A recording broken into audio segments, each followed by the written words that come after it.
பிள்ளைகளுக்கு நிறைய சத்தான சாப்பாடுகள் எங்களை சுற்றியே இருக்குது. நாங்களே சத்தாக செய்து கொடுக்கலாம்.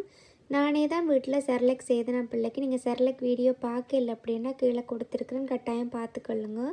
இன்றைக்கி பனானா செர்லக் செய்து கொடுக்க போகிறேன். வாங்க அதை எப்படி செய்து நான்ன்றதை காட்டுறேன்.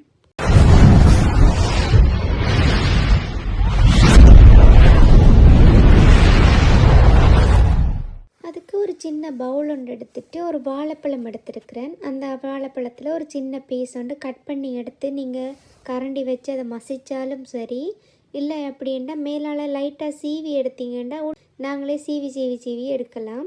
அது நல்ல களித்தன்மையாக வரும். அப்படி எடுத்தாலும் சரி. வாழைப்பழம் தேவையான கொஞ்சம் வாழைப்பழத்தை எடுத்துக்கொள்ளுங்க.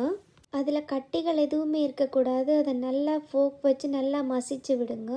நல்ல தண்ணித்தன்மையாக வரணும். இப்போ இந்த மாதிரி வந்தால் பிறகு உங்களோட பிள்ளை இந்த மாதத்துக்கு ஏற்ற மாதிரி உங்களோட பிள்ளைக்கு தேவையான அளவு செர்லக் சேர்த்துக்கொள்ளுங்க. 1லேருந்து 2 கரண்டி வரைக்கும் சேர்த்துக்கொள்ளுங்க. நான் இந்த பிள்ளைக்கு 6 மாதம்ன்றதால 1.5 கரண்டி சேர்த்துருக்கிறேன். அதை சேர்த்துட்டு நல்லா மிக்ஸ் பண்ணிக்கொள்ளுங்க.